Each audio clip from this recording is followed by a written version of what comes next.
नमस्कार, weekly topics में आप सभी का स्वागत है। वीकली टॉपिक्स जहां पे हम हर हफ्ते बातचीत करते हैं उस हफ्ते के बाजार को लेकर और साथ साथ जानकारों से जुड़ते हैं, उनकी रणनीति समझते हैं उस मार्केट्स के ऊपर और उसके अलावा इंडिविजुअल कॉल्स के ऊपर भी बातचीत करते हैं। लेकिन ये हफ्ता खास था क्योंकि इस हफ्ते में ना केवल इस वीक का ही एंड हुआ बल्कि अर्निंग सीजन का भी एंड इसी हफ्ते होता हुआ दिखाई पड़ा। तो आज हम अर्निंग सीजन को लेकर भी बातचीत करेंगे, लेकिन उससे पहले इस हफ्ते का बाजार देख लेते हैं किस तरह की स्थितियां बनते हुए दिखाई पड़ी। क्योंकि इस पूरे हफ्ते में बाजार 0.5% के आसपास की गिरावट में रहा। सेंसेक्स निफ्टी बैंक करीब 1% के आसपास फॉल, मिड कैप फ्लैट रहा, स्मॉल कैप फ्लैट रहा और जो सेक्टोरल परफॉर्मेंस है उसमें सबसे ज़्यादा प्रेशर मेटल स्पेस पे आता हुआ दिखाई पड़ा। करीब 3% नीचे रहा। प्राइवेट बैंक से 1% नीचे, आईटी करीब 1% ही बिकवाली के साथ बंद होता हुआ दिखाई पड़ा। तो मेजर प्रेशर मार्केट में मेटल की तरफ इस हफ्ते में आता हुआ दिखाई पड़ा। लेकिन दूसरा बड़ा जो एक इवेंट हुआ है वो है अर्निंग, जिसके ऊपर हम बातचीत करेंगे अपने जानकारों से। तो दो जानकार हमारे साथ मौजूद हैं इस हफ्ते। हम गौरांग सर हमारे साथ मौजूद हैं जिनसे हम चर्चा करेंगे नंबर्स को लेके, उनकी इंडिविजुअल पिक्स की बातचीत करेंगे और साथ साथ शरद सर भी मौजूद हैं, उनसे बातचीत करते रहेंगे उनकी इंडिविजुअल स्टॉक्स को लेकर और वो कहाँ पे बेट कर रहे हैं इस सिचुएशन सिनेरियो में इस अर्निंग के बाद। तो पहले वो अर्निंग के कुछ नंबर आपकी स्क्रीन पर आएंगे, किस तरह के आंकड़े इस पूरी तिमाही में देखने को मिले हैं। स्पेशली जो ये अर्निंग थी इसमें बहुत कुछ इंपॉर्टेंट हुआ। स्पेशली जो इनपुट कॉस्ट थी वो थोड़ी सी कम हुई, जिसका इम्पैक्ट कंपनियों के मार्जिन्स पे आता हुआ दिखाई पड़ा। कहीं पर डिमांड अच्छी आई, स्पेशली रूरल एरियाज़ में, कहीं पर पिकअप आया एक्सपोर्ट मार्केट के अंदर। आईटी के नंबर सबड्यूड रहे, फार्मा में एक्सपोर्ट नंबर्स बेटर आते हुए दिखाई पड़े, यूएस मार्केट ने अच्छा परफॉर्म किया। तो इसीलिए अलग अलग अर्निंग्स का अलग अलग इम्पैक्ट रहा। पहले वो निफ्टी की अर्निंग्स आपकी स्क्रीन पर आएंगी, किस तरह की पोजीशनिंग वहाँ पर देखने को मिली। निफ्टी के केस में वाई बेसिस देखें या क्यू ऑन क्यू, तो वाई तो लो बेस का बढ़िया इफेक्ट रहा, लेकिन क्यू ऑन क्यू बेसिस पे जो नंबर है वहाँ पर थोड़ा सा एक सबड्यूड साइड पर आंकड़ा आता हुआ दिखाई पड़ा है। More less flat to negative side पे क्यू ऑन क्यू नंबर्स रहे हैं। सेंसेक्स के केस में भी निफ्टी में 5% की ग्रोथ रेवेन्यू में 32% की ग्रोथ प्रॉफिटेबिलिटी में, सेंसेक्स में 11% की ग्रोथ रेवेन्यूज़ में और 33% की ग्रोथ प्रॉफिटेबिलिटी में। हालांकि क्यू ऑन क्यू बेसिस पे यहाँ पर भी डिक्लाइन आता हुआ दिखाई पड़ा। कुछ प्रोमिनेंट सेक्टर जैसे कि ऑटोमोबाइल हुआ, जैसे कि आईटी हुआ, फाइनेंशियल्स हुआ, वो आपके सामने है। ऑटोमोबाइल करीब 26% की ग्रोथ वाई बेसिस पे और मुनाफा भी यहाँ पर एक अच्छी ग्रोथ के साथ बंद होता हुआ दिखाई पड़ा। इसके अलावा अगर आप सीमेंट स्पेस पर नज़र डालेंगे तो वहाँ पर रेवेन्यूज़ 11% बढ़े, हालांकि 6% मुनाफे में डिक्लाइन रहा। ऑब्वियसली बात है वो एक सबड्यूड क्वार्टर रहता है मानसून के आसपास, उनमें गोइंग फॉरवर्ड पिक आता हुआ दिखाई पड़ता है। फाइनेंस इंपॉर्टेंट है क्योंकि यहाँ बैंक्स अलग हैं, एनबीएफसीज अलग हैं, प्राइवेट अलग हैं, पीएसयू अलग है, लेकिन कंसोलिडेटेड नंबर में वाई बेसिस पे एक अच्छी ग्रोथ फाइनेंशियल स्पेस में और 60% प्रॉफिटेबिलिटी में ग्रोथ आते हुए दिखाई पड़ी।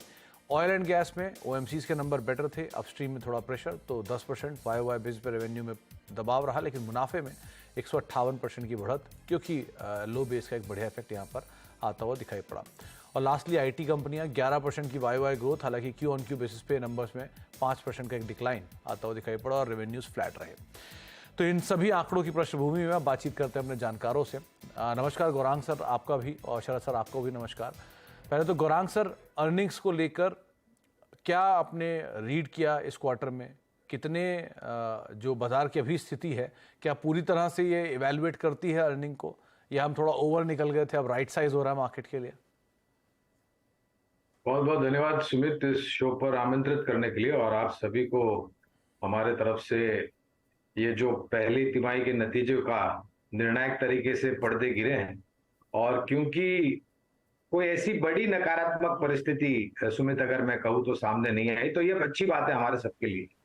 आकलन ये कहता है हमारा कि शायद आने वाले जो तिमाही नतीजे होंगे, दूसरी, तीसरी और चौथी के, वहां पर थोड़ा बहुत सुधार धीरे धीरे करके होता हुआ दिखेगा। थोड़ी बहुत चिंता के कारण अभी फिलहाल छोटी या मध्यम अवधि में बिल्कुल है। महंगाई दर को लेकर के, ब्याज दरों को लेकर के, बारिश की थोड़ी बहुत किल्लत को लेकर के, तो वो शायद बाजार को सता सकती है। राज्य स्तर पर चुनाव है अगले साल, एक बड़ा चुनाव, तो शायद हमारा मानना यह है कि थोड़ा बहुत और दायरे में रहेगा बाजार, थोड़ा बहुत कुछ दिनों के लिए और दायरे में रहेगा। 19,200, 19,300 नीचे की तरफ, 19,500, 19,600 ऊपर की तरफ, और इसी दायरे में मेरे ख्याल से कामकाज करता रहेगा। लेकिन इस दायरे में आपको क्षेत्र के आधार पर, कंपनियों के आधार पर शायद थोड़ा बहुत आउट परफॉर्मेंस आते हुआ दिखेगा। कुल मिलाकर के मैं ये कह सकता हूं पहली तिमाही के नतीजों को देख करके कि एक अच्छी बात यह है कि कोई बड़ी निराशा नहीं है, और जहां तक सुधार की गुंजाइश है तो वो हमें बिल्कुल नजर आता है। और मैनेजमेंट की जो टिप्पणियां भी थी पहली तिमाही के नतीजों के बाद सुमित, का अमूमन सभी क्षेत्र के, तो वो यही दर्शाते थे कि हाँ, आगे जाकर के और सुधार होने की उम्मीद है। तो हम आकलन लेकर चलते हैं कि आने वाले समय में सुधार होगा। कुछ कारणों को लेकर के दायरे में बाजार है। अंतर्राष्ट्रीय स्तर पर, स्थानीय स्तर पर बहुत सारे कुछ कारण हैं जिसको लेकर के बाजार में थोड़ी बहुत असमंजस परिस्थिति है। लेकिन यही समय है, मुझे लग रहा है कि आपको एक सक्षम रूप से धीरे-धीरे करके निवेश करके एक बहुत ही मजबूत पोर्टफोलियो बनाना चाहिए। तो कॉज ऑफ कंसर्न तो नहीं है कहीं भी बाजार में, कोई ऐसा बड़ा एक्सीडेंट भी नहीं है, लेकिन हाँ, second half of financial year festival होता है, मानसून ख़त्म होता है और ऑब्वियसली इलेक्शन और बाकी स्पेंडिंग होगी, तो उस लिहाज से भी आप उस पर ज़रूर नज़र रखेंगे। शरद सर, आपने कैसे रीड किया इस क्वार्टर के नंबर्स को? क्योंकि कुछ चीज़ें जो अंडरलाइंग थी, जैसे आईटी के नंबर थोड़े से वीक आएंगे, क्रूड रिलेटेड कंपनियों के नंबर स्टेबल आएंगे, इंटरेस्ट और कॉस्ट हायर साइड पे रहेगी क्योंकि ब्याज की लागत बड़ी है, तो कोई आपको ऐसा अंडरलाइंग चीज़ दिखी, ऑब्जर्वेशन आपका कि हाँ ये क्रूशल रहा इस क्वार्टर के नंबर्स में? नहीं, मुझे लगता है बैंक्स में सबको थोड़ी सी डिसअपॉइंटमेंट हुई है ईसीएल प्रोविजनिंग की वजह से, और वो मेरे हिसाब से अगले क्वार्टर या एक आधे क्वार्टर ऑनवर्ड्स काफी नॉर्मलाइज हो जाएगा, क्योंकि अगले क्वार्टर यूजुअली आपकी एडवांसेस ग्रोथ पूरी बीएफएसआई स्पेस में और ज्यादा स्ट्रेंथ दिखानी चाहिए। उसका फायदा आपको जीएनपीए के नंबर सप्रेस होते हुए दिखेंगे, और ऐसा कोई अबनॉर्मल राइज मुझे दिखाई नहीं दिया जीएनपीए नंबर्स में। इसके अलावा ऑयल एंड गैस एक्सपेक्टेड ही था कि रिफाइनिंग की कंपनीज के मार्जिन्स बेटर आएंगे। सेंटिमेंट के हिसाब से मुझे लगता है जैसी deal wins already IT companies announce कर रही हैं, ग्रेजुअली अगले 3-6 महीने में वो भी काफी हद तक नॉर्मलाइज हो जाएगा। और फॉरवर्ड अर्निंग्स में ज्यादातर हमने अपग्रेड्स ही देखे हैं बजाय डाउनग्रेड्स के। तो मुझे लगता है ऑन बैलेंस एक काफी बढ़िया क्वार्टर रहा है, और आने वाले क्वार्टर के लिए एक बढ़िया बेस बिल्डिंग हो गई है। अगले 2 क्वार्टर तो एटलीस्ट मुझे नहीं लगता कि कोई नेगेटिव आपको इनफ्लो दिखना चाहिए। तो मोर और लेस इन लाइन साइड पे नंबर्स काउंट हुए, लेकिन कुछ स्टॉक की री रेटिंग भी हुई है नंबर्स के बाद, कुछ स्टॉक में अच्छी वैल्यू भी डिटरमिन हो रही है नंबर्स के बाद। अब उन पे बातचीत कर लेते हैं। तो गौरांग सर, हर बार की तरह पहली पिक आपकी तरफ से कौन सी होगी? तो वित्तीय क्षेत्र काफी अच्छा लगता है हमें, और हमारा ये मानना पिछला वित्तीय वर्ष में भी था कि बैंकिंग सेक्टर, एनबीएफसीज बेहतर रुझान करेंगे। लोगों की नजर गिरावट पर इस क्षेत्र पर ज्यादा होगी, जो अच्छी बैलेंस शीट और मजबूत मैनेजमेंट वाले जो बैंक्स है वहां पर। तो सरकारी बैंकों में से हमने स्टेट बैंक ऑफ इंडिया को पसंद किया है। ये बैंक मेरे ख्याल से थोड़ा बहुत अंडर परफॉर्मेंस अगर आप देखें तो थोड़े छोटी अवधि में आपको दिखाई देगा, लेकिन अगर आप छोटी मध्यम अवधि का नजरिया नहीं रखते हैं तो हमारा ये मानना है कि पहले तो ऋण की मांग धीरे धीरे करके बढ़ेगी सुमित। दूसरी तरफ ग्रॉस और नेट एनपीए में जिस प्रकार के आंकड़े आ रहे हैं वो मेरे ख्याल से सराहनाजनक है, और उसके आधार पर प्रोविजनिंग कम हो रही है। ब्याज दरों का जो सिलसिला है, अब 3 क्रेडिट पॉलिसी हमने देख ली, और माननीय गवर्नर साहब ने भी जो टिप्पणियां करी है कि भारत, हमारा जो देश है, वो बेहतर परिस्थिति में, वो किसी भी तरह की अनिश्चितता का सामना करने के लिए। और हमारा आकलन ये था सुमित कि शायद इस वर्ष के अंत तक, यानी कि दिसंबर 2023 तक, अगर परिस्थिति अच्छी रही तो ब्याज दरों में कटौती देखने मिलेगी। लेकिन जिस तरीके से खाने पीने के पदार्थों को लेकर के थोड़ी बहुत चिंताएं हैं, कच्चे तेल को लेकर के चिंताएं, कमजोर रुपया डॉलर के सामने थोड़ा बहुत असमंजस परिस्थिति करता है, तो शायद पहले 3 महीनों में अगले साल जनवरी, फरवरी, मार्च 2024 में अगर परिस्थिति सुधरी तो शायद ब्याज दरों में कटौती आती हुई दिखेगी। स्टेट बैंक ऑफ इंडिया पर हम खरीदारी की राय करें, और मूल्यांकन के हिसाब से अगर आप देखते हैं सुमित, तो बहुत ही आकर्षित लगता है। यहाँ से नीचे की तरफ के दायरे काफी सीमित है।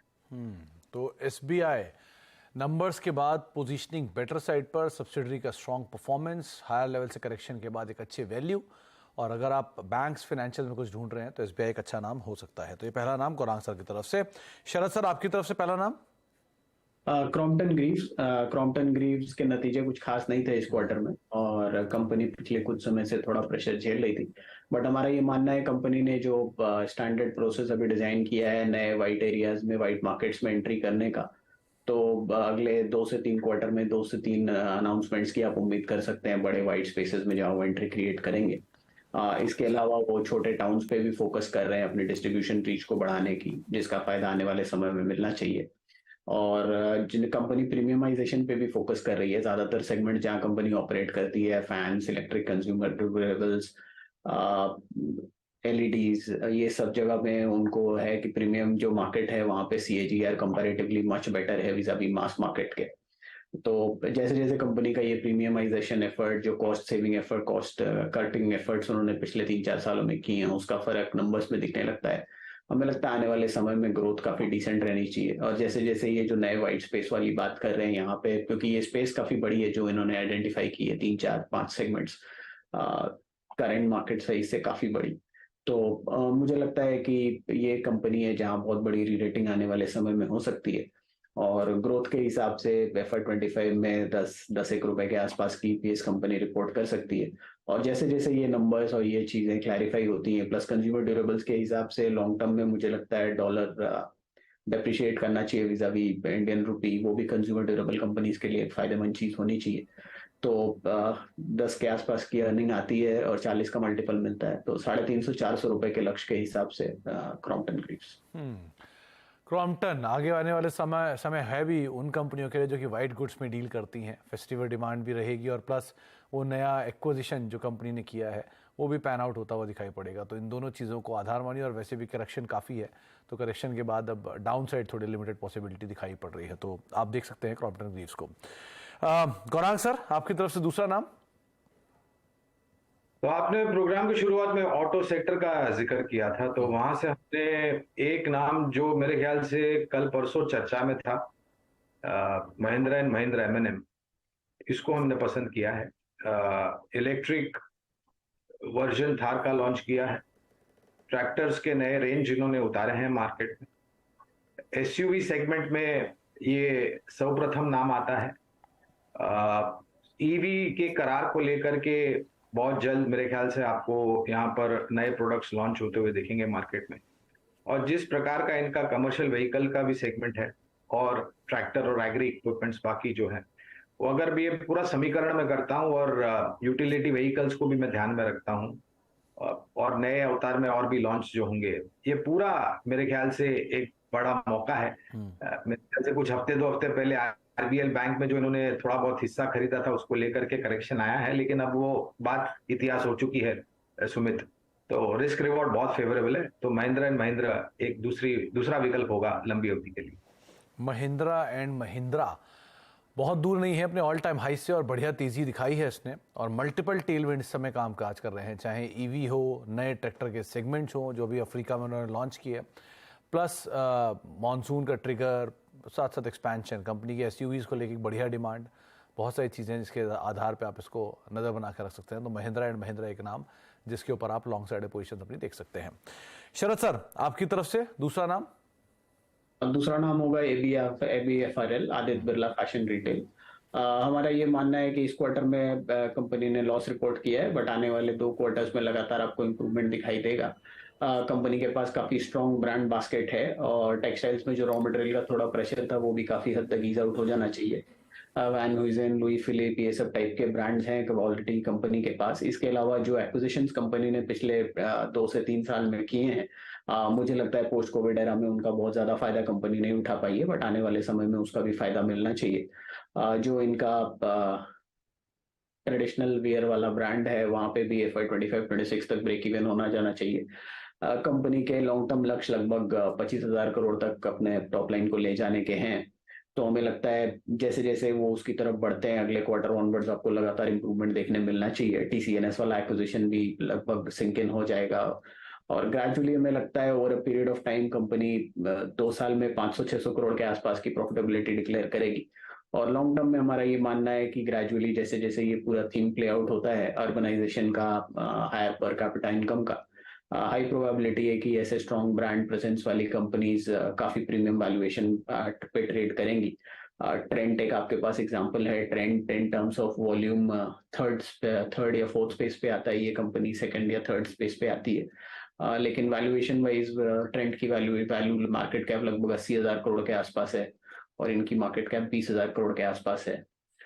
थोड़ा सा डेट के साइड पे प्रेशर है TCNS वाला एक्विजिशन के बाद, बट हमें लगता है जिस तरीके की कैश फ्लो एक्सपेक्टेशन और लॉन्ग टर्म बिल्डअप है वो इतना बड़ा ओवरहैंग नहीं होना चाहिए। स्ट्रॉन्ग ग्रुप है, तो हमारा ये मानना है कि over a period of time company आसानी से यहाँ से डबल हो सकती है।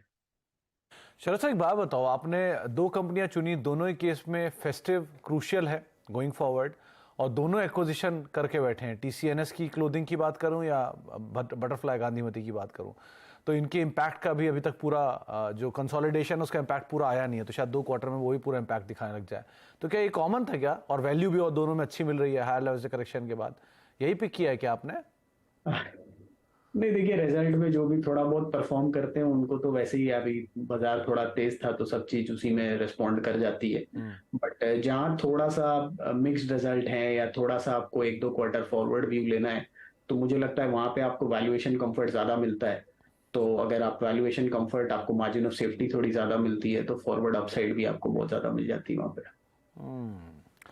खैर, दोनों स्टॉक्स पे आप नजर रखिए, आदित्य बिरला फैशन और साथ साथ क्रॉम्पटन ग्रीव्स, ये 2 नाम अब तक आपको शरद सर ने बताया है। एक ब्रेक का वक्त है, ब्रेक के बाद लौटते हैं, दोनों जानकारों से एक एक स्टॉक पिक और लेंगे छोटे से ब्रेक के उस पार।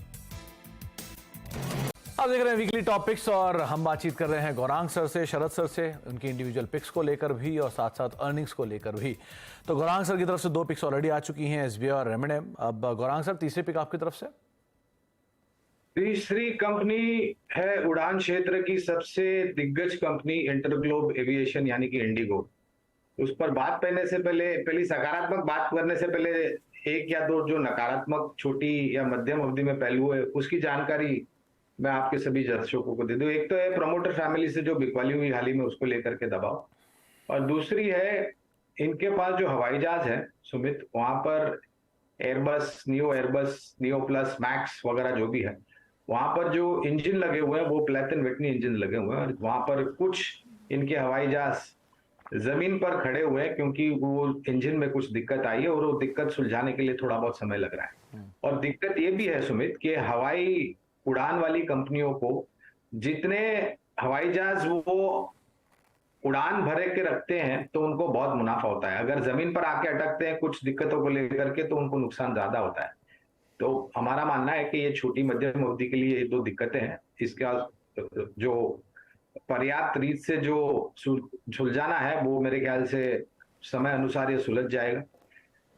सबसे बेहतरीन ऑपरेशनली अगर आप देखें तो LCC मॉडल वाली ये कंपनी है। LCC तो मेरे ख्याल से नाम के लिए लो कॉस्ट कैरियर सुमित, अगर आप दाम देखें तो मेरे ख्याल से फुल फ्लैज एयरलाइंस के तरह के ही टिकट के दाम होते हैं। नए ऑर्डर्स ये वाइड बॉडी एयरक्राफ्ट के लिए बोइंग के साथ करार करने वाले या वर्चुअली एक फाइनल स्टेजेस पे हैं, जिससे मोर कनेक्टिविटी और मोर ऑपरेशनल एफिशिएंसीज आ जाएगी। जहां पर ये कामकाज कर रहा है वहां से नीचे के तरफ के दायरे हमें काफी सीमित लगते हैं। और अभी जैसे आप भी जिक्र कर रहे थे, त्योहार का सीजन आएगा, छुट्टियां आएगी, तो मेरे ख्याल से मुसाफरी हो सकती है और वहां पर आप रियलाइजेशन देखें तो सबसे अच्छा रियलाइजेशन इंटरग्लोब एविएशन यानी कि इंडिगो का है और कनेक्टिविटी भी बेहतर है। मात्र स्थानीय मार्केट में नहीं, अंतरराष्ट्रीय रूट में भी अगर आप देखें तो काफी कुछ उड़ाने हैं। आज कल ही इन्होंने कुछ 2 नए कनेक्शंस इंटरनेशनल लेवल पर चालू किए हुए। तो एक तीसरा विकल्प उड़ान क्षेत्र से होगा इंटरग्लोब एविएशन। सही समय पर आपने कह दिया कि जो फेयर्स हैं वो कंट्रोल्ड हैं, मतलब वो ज़्यादा हैं, लो कॉस्ट तो ये कहीं से भी नहीं है। लेकिन हाँ, फिर भी एविएशन स्पेस में 52% मार्केट शेयर कमांड करने वाली कंपनी, एक ओवरहैंग ज़रूर है प्रमोटर के स्टेक ऑफलोड का, लेकिन जनवरी 2024 तक एटलीस्ट अभी तो नहीं है लॉक इन की वजह से। सो आप एक अच्छे विकल्प को तलाश सकते हैं इंडिगो एयरलाइंस में। शरद सर, आपकी तरफ से तीसरा नाम। SW सोलर या स्टर्लिंग विल्सन रेन्यूएबल एनर्जी। हमें लगता है रेन्यूएबल एनर्जी स्पेस में डिमांड काफी रोबस्ट रहनी चाहिए। ये पहले क्वार्टर में भी लगभग 450 करोड़ के नए ऑर्डर विन्स आए हैं। पिछले 3-4 सालों में लगातार सालाना 5,000 करोड़ के आसपास, 4.5 से 5,000 करोड़ के आसपास के ऑर्डर विन्स आए हैं। ग्लोबली प्रेजेंट है कंपनी, लगभग 19 कंट्रीज में प्रेजेंट है। वहाँ इनके प्रोजेक्ट्स ऑलरेडी चल रहे हैं और सोलर में जो नीति है सरकार की वो भी बहुत क्लियर है, जो ग्लोबल कैपेक्स है वो भी काफी क्लियर है। 63 गीगावाट की सालाना इंस्टॉलेशंस 2022 में हुई थी, ये 2030 तक बढ़ के लगभग 150 गीगावाट ग्लोबली हो जाएगी। और इंडिया में भी ज्यादातर PSUs के लगभग साल के 15 से 20 गीगावाट एडिशंस के प्लान हैं 2025-26 तक। रिलायंस अकेला लगभग 10 गीगावाट सालाना एडिशन करेगा। रिलायंस इस कंपनी में होल्डिंग भी है रिलायंस की, तो उसके भी ऑर्डर्स इनको प्रेफरेबल मिलनी चाहिए। इसके अलावा अगर आप देखें तो कंपनी ने अफ्रीका में, नाइजीरिया में कोई बड़ा प्रोजेक्ट साइन अप किया है, जो मेरे हिसाब से अगले 1-2 क्वार्टर में रिजल्ट देना चाहिए, तो उसका भी फायदा मिलने लगेगा नंबर्स में।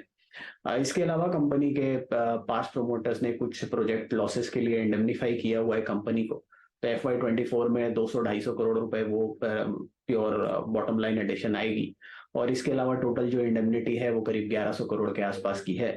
तो ग्रेजुअली वो भी रिसीवेबल्स अगर आती हैं तो वो भी फायदा होना चाहिए। और मुझे लगता है ये जो थोड़ा बहुत निगेटिव राइट ऑफ्स वगैरह इनको करने पड़ रहे थे, वो लार्जली ये क्वार्टर में खत्म हो गए। अब ग्रेजुअली आपको हर क्वार्टर ऑनवर्ड्स इंप्रूवमेंट दिखना चाहिए नंबर्स में। तो हमारा ये मानना है कि हो सकता है इस साल पहले क्वार्टर लॉस आया तो इस साल के नंबर्स उतने रोबस्ट नहीं दिखे, बट Q2 ऑनवर्ड्स जो भी नंबर्स आएंगे लगातार इंप्रूवमेंट दिखना चाहिए। नाइजीरिया वाली डील अगर उसको लेके कुछ कंक्रीट कंपनी अनाउंस और फर्दर करती है तो वो एक फर्दर किकर होना चाहिए। मुझे लगता है ये स्टॉक एक मल्टीबैगर की तरह आपको होल्ड करना चाहिए। अगर मैं बहुत कैजुअल एस्टिमेट्स भी करूं तो मुझे लगता है FY26 में लगभग 30-35 रुपए के आसपास की अर्निंग्स कंपनी रिपोर्ट कर देगी। और ग्रेजुअली जैसे जैसे ये प्रोजेक्ट बास्केट साइज बढ़ता है इनके वर्ल्ड रेवेन्यूज भी बढ़ने चाहिए, क्योंकि कुछ प्रोजेक्ट्स जो आप बनाते हैं उसमें मेंटेनेंस भी आपको मिलता है। तो इनिशियली 600 से 650 रुपए के लक्ष्य के हिसाब से स्टर्लिंग विल्सन सोलर 600-650 के टारगेट्स के लिए, और एक वो बड़ा मिडिल ईस्ट का ऑर्डर वो पेंडिंग है जो बहुत समय से, वो एक बड़ा ट्रिगर भी इनके लिए बना रहेगा। बहुत बहुत शुक्रिया गौरांग सर आपका भी, शरद सर आपका भी, हर बार की तरह हमारे साथ मौजूद रहने के लिए, बाजार पर अपनी राय रखने के लिए और सभी शेयरों पर अपनी रणनीति बताने के लिए। सभी शेयरों को आप देख रहे हैं साइड विंडो में, जहां पर आप अपनी पोजीशंस गोइंग फॉरवर्ड बना सकते हैं। तो बाजार को लेकर एक अच्छे सिचुएशन है और अर्निंग को लेकर ऐसा कोई खराबी सोफा नहीं देखने को मिली है। तो कुछ शेयर जिनके ऊपर आप नजर रख सकते हैं। फिलहाल इसका कम इतना ही। नमस्कार।